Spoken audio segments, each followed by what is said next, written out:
Hello everyone. Now we shall discuss the problems and deflections under PSC beams. I will take up the first problem. A concrete beam with a cross-sectional area of 32 into 10 raised to 3 mm square and a radius of gyration 72 mm is pre-stressed by a parabolic cable carrying an effective stress of 1000 Newton per mm square. Span of the beam is 8 meter. The cable is composed of 6 numbers of 7 mm dia wires and has an eccentricity of 50 mm at the center and 0 at the supports. Neglecting all losses, find the central deflection of the beam as follows. First one, due to pre-stress plus self-weight. Second one, pre-stress plus self-weight plus live load of 2 kN per meter. Take M40 grade of concrete and density as 24 kilonewton per meter cube. So this is the given problem. For this problem, based on the data, we need to write down the sketch. It is a simply supported beam. The span is 8 meter. It is pre-stressed by a parabolic cable. Say the parabolic variation of the cable is written here. It is having a central eccentricity of 50 mm, means at the center of the beam the eccentricity is 50 mm, and at the supports it is concentric, means it will be coinciding with the centroidal axis of the concrete. In the data he has given the radius of gyration. We know that radius of gyration is equal to under root I by a, where r is the radius of gyration, I is the moment of inertia and a is the cross sectional area. Radius of gyration, it is given 72. I have substituted here. 72 is equal to under root moment of inertia divided by cross sectional area also given. Look at the problem. Cross sectional area is 32 into 10 raised to 3 mm square. Say I have written the cross sectional area. On simplification, I will going to get the moment of inertia of the section. Now on simplification, I got moment of inertia as 165.88 into 10 raised to 6 mm raised to 4. Now the pre-stressing force is equal to stress into area. Say the stress, pre-stress in the cable is 1000 Newton per mm square. 1000 into cross sectional area of the cables. There are 6 numbers of wires having 7 mm diameter. Therefore pi into d square divided by 4. Diameter is 7 mm into number of bars or number of wires, it is 6 numbers into 6. Stress into area, you are going to get the pre-stressing force in the cable. It is 230.9 kilonewton. Say the pre-stressing force is 230.9 kilonewton.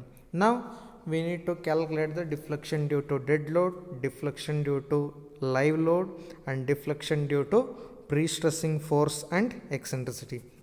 First I will going to consider the deflection due to dead load. Say it is a simply supported beam. Dead load will be acting in the form of UDL throughout the span. Say the intensity of the dead load is given by density of the concrete into cross sectional area. In the data he has given density of the concrete as 24 kilonewton per meter cube and 24 into cross sectional area 32 into 10 raised to 3. Now the intensity of the dead load will be equal to 0.768 kilonewton per meter. We know that 1 kilonewton per meter is equal to 1 Newton per millimeter. Therefore this value is also equal to 0.768 Newton per millimeter. Say this is the intensity of dead load. This intensity of dead load is in the form of UDL. Intensity is equal to 0.768 kilonewton per meter, or intensity is equal to 0.768 Newton per millimeter. Now we have the formula to calculate the deflection due to dead load. Delta is equal to 5 by 384 into W into L raised to 4 divided by EI. Now 5 by 384 constant. W is the intensity of the dead load. L span of the beam. E Young's modulus of the concrete. I moment of inertia. Now we know the intensity of the dead load, span of the beam, but we don't know the Young's modulus of the concrete. In the code book we have this formula, Young's modulus of concrete is equal to 5700 root FCK. FCK is grade of the concrete. Therefore, Young's modulus is equal to 5700 into root 40, which is equal to 36.05 into 10 raised to 3 Newton per millimeter square. So, this is the value of the Young's modulus. Now, substituting the values, deflection due to dead load is equal to 5 by 384 into intensity of the dead load is 0.768 Newton per millimeter into length 8 meter, convert into millimeter, 8 into 10 raised to 3 whole raised to 4, because it is L raised to 4. L is 8000 whole raised to 4 divided by Young's modulus 36.05 into 10 raised to 3 into moment of inertia. In the first step we have calculated this value, moment of inertia, R is equal to under root I by A. That value is 165.88 into 10 raised to 6. On simplification, we are going to get deflection due to dead load as 6.85 mm. Now, the deflection due to dead load will be in the downward direction, hence it will be taken as positive. Downward deflection will always be considered as positive. Now, we have also other method to calculate the deflection. In this method, we have calculated the deflection by using this formula. This formula is derived from the moment area method. So, again if we consider the moment area method, we are going to calculate, or we are going to arrive at the same quantity of deflection. But in the exam, it is not necessary to do both the methods. Just we can remember this formula and substitute the values to get the deflection due to dead load. Anyway, I will going to explain by using moment area method also. In this method, we need to consider the bending moment diagram due to dead load. Since it is a UDL, the bending moment diagram variation will be in parabolic variation. The maximum height will be, or maximum quantity of the bending moment will be equal to WL square by 8, which is equal to 6.14 into 10 raised to 6 Newton millimeter. Now, we need to consider half of the bending moment area. Say this is the shaded region. Now, we need to take moment of this shaded area about the support. That is, bending moment is equal to W into L square by 8, 6.14 kilonewton meter. Now, once we calculated the bending moment, we need to follow the Morse theorem. Delta is equal to A into X bar divided by E into I. Area of this shaded region will be equal to 2 by 3 times base into height of this bending moment diagram. Base is half of the span, that is 4 meter. 4 converted into millimeter, it will be 4000 into 6.14 into 10 raised to 6. Say this is the height, maximum bending moment, that is 6.14 into 10 raised to 6. Now we have taken the area, but we need to consider this distance. This distance is given by 5 by 8 times the base of the shaded region, 5 by 8 into 4000, because it is a sector. 5 by 8 into total base, 5 by 8 into 4000, all divided by Young's modulus of the concrete multiplied by moment of inertia. Again, on simplification, we will going to arrive this formula, that is delta is equal to 6.85 mm. Say this is the deflection due to dead load. Same value we got by substituting in the formula, because in the first tutorial we have calculated the formulas to calculate the deflection under various loading conditions. Either it may be dead load or live load, and also it may be due to pre-stressing force and eccentricity. Say this is one method, deflection due to dead load. In the same problem, we need to calculate the deflection due to live load. The intensity of the live load is equal to 2 kilonewton per meter. In the problem he has given. Say it is also in the form of UDL, converting into Newton per millimeter, it will be equal to 2 Newton per millimeter, because 1 kilonewton per meter is equal to 1 Newton per millimeter. Hence, 2 kilonewton per meter is equal to 2 Newton per millimeter. deflection due to dead load in the form of UDL. You have the same formula, delta live load is equal to 5 by 384 into W L raised to 4 divided by EI. W, now it is live load, that is 2 Newton per millimeter, 2 into L raised to 4. Total length is 8 meter, 8000 to the power of 4 divided by EI. Young's modulus 36.05 into 10 raised to 3 into moment of inertia 165.88 into 10 raised to 6.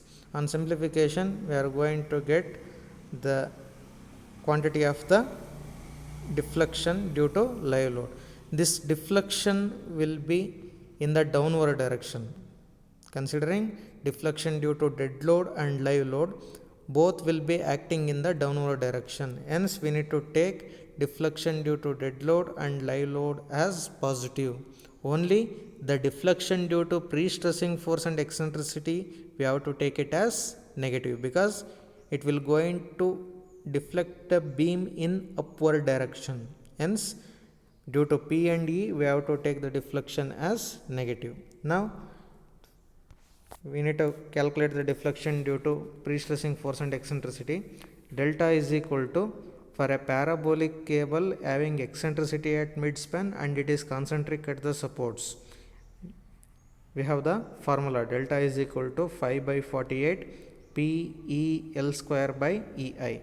5 by 48, pre-stressing force 230.9 into 10 raised to 3 into eccentricity 50 mm into span 8000 square divided by 48 into Young's modulus of the concrete into moment of inertia of the section. We are going to get it as 12.87 mm, but we need to take it as negative, because due to pre-stressing force and eccentricity, the deflection will be in the upward direction. Note that due to dead load and live load, the beam will going to deflect in downward direction. Due to P and E, the beam will going to deflect in upward direction. Hence, due to P and E, the deflection is to be taken as negative. And also we can derive the deflection due to P and E by using moment area method also. Same, we need to consider the half of the bending moment diagram, 2 by 3 times base into height. Means here it will be equal to P and E. Moment will be equal to P into E. Pre-stressing force into eccentricity. It is 11.54 into 10 raised to 6 Newton millimeter.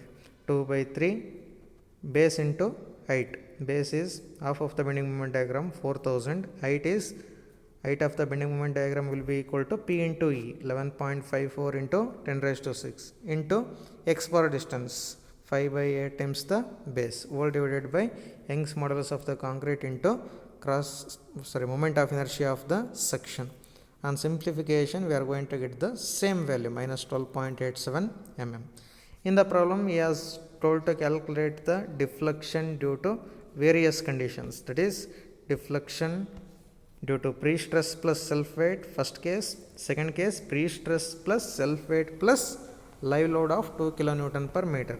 Now I will going to consider the first case, that is deflection due to pre-stress and self-weight. Pre-stress, due to pre-stress, the deflection is minus 12.87 plus due to self-weight, the deflection is 6.85.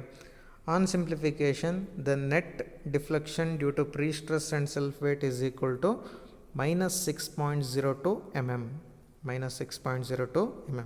Say this is the solution for the first case, deflection due to pre-stress and self-weight. Again, in the code book, you have the limitation. This deflection should not be greater than L by 300. L is the length of the beam in mm. Now, L by 300 is equal to 8000 divided by 300, which is equal to 26.67 mm. Now, compare these two values. Minus 6.02 mm is less than maximum deflection. Maximum permissible deflection is 26.67 mm, but the actual deflection is minus 6.02 mm. Hence, the beam is safe. That is, minus 6.02 mm is not more than 26.67 mm. Hence, it is safe. In the second case, we need to calculate the deflection due to pre-stress plus self-weight plus live load. Due to pre-stress it is minus 12.87, due to self-weight 6.85, due to live load 17.84. On simplification we are going to get it as 11.82 mm. Now if we consider these three criteria, the deflection should not be greater than L by 250, that is span by 250. Now span by 250 is equal to 30 mm, means the maximum permissible deflection due to pre-stress plus self-weight plus live load is equal to 30 mm. But we got the actual deflection as 11.82 mm. This implies that this 11.82 mm is less than 30 mm, hence it is safe. That is 11.82 mm is not more than 30 mm, hence it is safe.